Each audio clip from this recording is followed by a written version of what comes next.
ভালোবাসা নিয়ে কিছু বাস্তব কথা। যে ধোঁকা দেয় সে হয়তো অতি চালাক হতে পারে, তবে যে ধোঁকা খায় সে কখনোই বোকা নয়, সে বিশ্বাসী। কখনো কাউকে কথা বলার জন্য বারবার অনুরোধ করার দরকার নেই, কারণ যার কাছে তোমার সত্যিকারের মূল্য থাকবে সে হাজার ব্যস্ততার মাঝেও তোমাকে সময় দেবে। একদিন মনকে প্রশ্ন করলাম, তোমার আপন কেউ তোমাকে ছেড়ে গেলে তুমি কি করবে? মন বলল, যে আপন সে কখনোই ছেড়ে যায় না, আর যে যায় সে কখনোই আপন ছিল না। যাকে সত্যিকারের ভালোবাসা যায় সে অতি অপমান আঘাত করলেও, হাজার ব্যথা দিলেও তাকে ভোলা যায় না। কাউকে একবার মন থেকে ভালোবেসে দেখো, দেখবে তাকে ছাড়া বেঁচে থাকাটা মৃত্যুর চেয়েও কঠিন মনে হবে।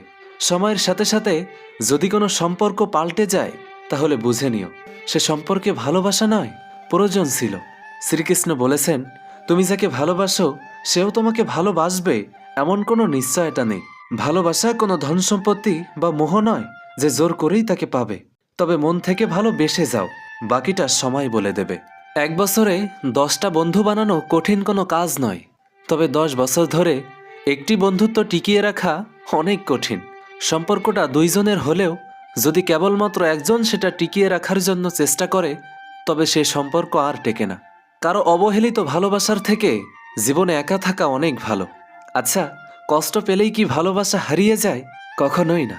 যে ভালোবাসতে জানে সে শত কষ্টের মাঝেও ভালোবাসতে পারে। আদর্শ স্ত্রী হলো সেই নারী যে নিজের চাহিদাকে স্বামীর আয়ের ওপর সীমাবদ্ধ রাখে।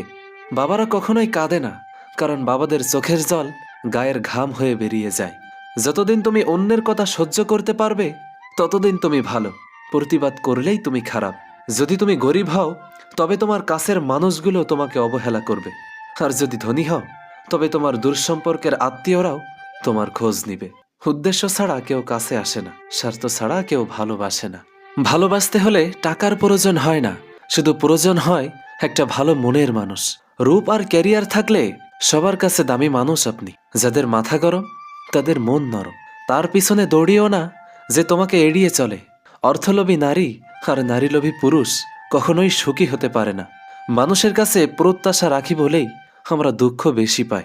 চামড়া সাদা হোক বা কালো, মনটা পরিষ্কার হওয়া প্রয়োজন। অসুস্থ স্ত্রীর দেখভালের জন্য তাকে বাপের বাড়ি পাঠিয়ে দিও না, বরং স্ত্রীর পাশে গিয়ে দাঁড়াও, নিজ হাতে তাকে সুস্থ করে তোলো। তুমি হয়তো জানো না, একজন নারীর কাছে এর চেয়ে সুখের আর কিছু হতে পারে না। মেয়েরাও ছেলেদের পিছনে টাকা খরচ করে, তবে মেয়েরা বলে বেড়ায় না। পার্থক্য এখানে। ভদ্র হওয়ার জন্য মেধা নয়, পরিবারের দেওয়া শিক্ষাই যথেষ্ট। কেউ চলে গেলে মানুষ ভয় পায় না, মানুষ ভয় পায় প্রচুর ভালোবাসা পাওয়ার পর হঠাৎ একা হয়ে গেলে। যাকে আপনি নিজের চেয়ে বেশি গুরুত্ব দেবেন, দিন শেষে সেই মানুষটাই আপনাকে বুঝিয়ে দেবে যে আপনি তার কাছে কতটা মূল্যহীন। মানুষ প্রেমে পড়লে অন্ধ হয় না, বরং সে জেনে বুঝেই অন্যের দেওয়া কষ্টগুলোকে সহ্য করে নেয়, শুধু তাকে হারানোর ভয়। অবহেলার চেয়ে বড় কোনো বিষ নেই, এটি একটি হাসি খুশি মানুষকে ভেতর থেকে জীবন্ত লাশ বানিয়ে ফেলে। ভালোবাসা হারানো যতটা না কষ্টের, তার চেয়ে হাজার গুণ বেশি কষ্টের হলো সেই মানুষটার সাথে কাটানো স্মৃতিগুলো বয়ে বেড়ানো। কিছু মানুষ জীবনে আসে শুধু আপনাকে এটা শেখাতে যে দুনিয়াটা নিজের বলতে আসলে কেউ নেই।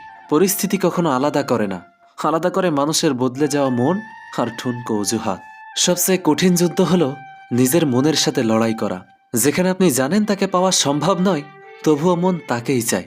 একতরফা ভালোবাসায় কোনো ভাগ পাওয়া যায় না, কিন্তু একতরফা ব্যথায় বুক ফেটে মরে গেলেও কেউ চোখের জল মুছতে আসে না। মাঝে মাঝে ছেড়ে দেওয়া মানে হেরে যাওয়া নয়, বরং নিজেকে নতুন করে বাঁচতে দেওয়া। সবচেয়ে গভীর কষ্টগুলো চিৎকার করে কাঁদে না, সেগুলো নীরব হয়ে ভেতরটা কুড়ে কুড়ে খায়। যাকে আপনি নিজের সবটুকু দিয়ে ভালোবাসবেন, মনে রাখবেন সে আপনাকে সবটুকু দিয়ে কাঁদানোর ক্ষমতা রাখে। মানুষ মরে গেলে পচে যায়, আর বেঁচে থাকলে বদলে যায়। এটাই পৃথিবীর সবথেকে বড় নিষ্ঠুরতম সত্য। ভিডিওটা ভালো লাগলে প্লিজ একটা লাইক করবেন, কারণ আপনাদের একটা লাইক আমাদের পরবর্তী ভিডিও বানাতে উৎসাহ যোগায়। ভালো থাকবেন, সুস্থ থাকবেন। আল্লাহ হাফেজ।